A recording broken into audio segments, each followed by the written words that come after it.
Farrukhabad breaking 73 वर्षीय सेवानिवृत्ति अध्यापक की जेल से रिहा होते आंखें हुई नम। हत्या के आरोप में 10 माह की जेल काटकर आए रिटायर अध्यापक राम प्रताप सिंह। रिटायर अध्यापक को जेल लगी अच्छी की हुए भावुक। धारा 302 के तहत एक मामले में हुई थी जेल। षड्यंत्र के तहत हत्या के केस में जबरदस्ती गया फंसाया हत्यारोपी। 10 माह के अनुभव में इनको जेल का माहौल लगा अच्छा। जेल जाकर अपने बच्चों की भी नहीं आती थी याद। कैदी और जेलर भी करते थे पूरा सम्मान। जेल के अनुशासन, खाने और वातावरण की भी की बहुत तारीफ। जेल का माहौल बहुत लगा अच्छा, दोबारा कभी नहीं देखना चाहते अब जेल। बाइट रिटायर अध्यापक राम प्रताप सिंह। राम प्रताप सिंह। राम प्रताप, किस केस में आप अंदर आए थे? 302। कहाँ हुआ था ये केस? ये हमारे घर के पास ग्राम गईसिंहपुर। आपको जेल में कैसा लगा इतने दिन? जेल इतनी अच्छी लगी कि जिसको मैं एक्सप्रेस नहीं कर सकता, ऐसे आप समझ लीजिए। जेल में क्या अच्छा लगा? जेल में हमें सबसे अच्छा लगा यहाँ अनुशासन, दूसरे यहाँ की सफाई व्यवस्था, तीसरे यहाँ के अधिकारियों ने जो व्यवहार किया है उसे I can never forget this life. आपकी एज कितनी है? 73। ये मर्डर कैसे हो गया? ये मर्डर हमारे ऊपर षड्यंत्र सहित अकेला 73 साल की उम्र में रिटायर्ड टीचर, 41 वर्ष सेवा। किस विद्यालय में आप टीचर थे? Junior high school Mudgaon. हमारे ऊपर षड्यंत्र के सहित अकेला। कितने दिन आप अंदर रहे? हम 30 मई को आए, 30 तारीख था आज 8 दिन कम 10 महीने, 9 महीने 22 दिन।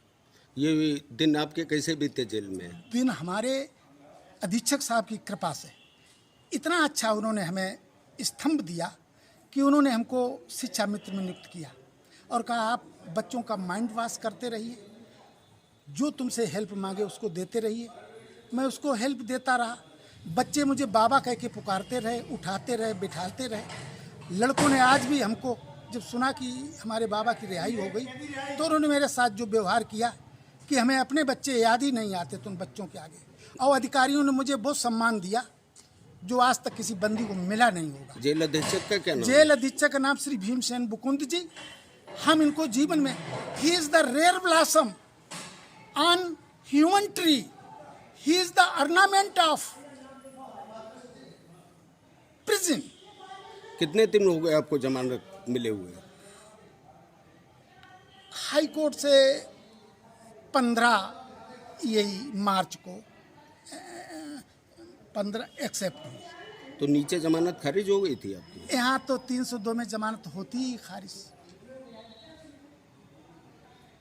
ठीक, धन्यवाद। यहाँ की व्यवस्था, यहाँ का वातावरण और यहाँ की खाना पीना, अधीक्षक साहब से हमारे कम से कम 20 बार संपर्क उन्होंने हमसे इस तरीके से किया कि इस जीवन में हमें जो उनसे मिला है उसे मैं कभी भूल नहीं सकता हूँ। यहाँ मुझे यही नहीं लगा कि मैं दास हूँ या बंदी हूँ। हमें पूरी जेल में सम्मान मिला क्योंकि हम पक्की गिनती में निकल जाते थे और बच्चों में अपना समय व्यतीत करते थे। जो कुछ भी मेरे पास था वो मैं उनको देता रहता। बाहर निकल कैसा लग रहा है? बाहर निकल के तो आज इतनी बड़ी खुशी हो रही है, लेकिन वहाँ का बिछोह भी कुछ लोगों से ऐसा कि अपनी उस दुनिया को भूल के ये हमारे लिए अमिट छाप छोड़ रहे हैं। क्या दोबारा आना भी पसंद करेंगे? नहीं, कभी नहीं, कोई भी नहीं। कहावत है, it is better to reign in hell than to be slave in heaven. चाहे स्वर्ग भी हो फिर भी अच्छा नहीं हो सकता। हम नर्क में रहना पसंद कर सकते हैं लेकिन दास बनकर रहना यहाँ पसंद नहीं कर सकते। लेकिन यहाँ वो दासता का जीवन मैंने कभी महसूस नहीं किया। ये हमारे अधिकारियों की छत्र छाया इतनी रही। डिप्टी साहब, गौड़ साहब हमेशा कहते थे कि आप मेरे पिता तुल्य हैं और आपकी बदौलत मैं अलीगढ़ से आया हूँ। अधीक्षक साहब हमसे कहते थे किसी प्रकार की खाना पीने में नहीं कि वहाँ भंडारी वगैरह किसी के साथ कुछ करते हो। ये जितने ये क्या नाम हेड साहब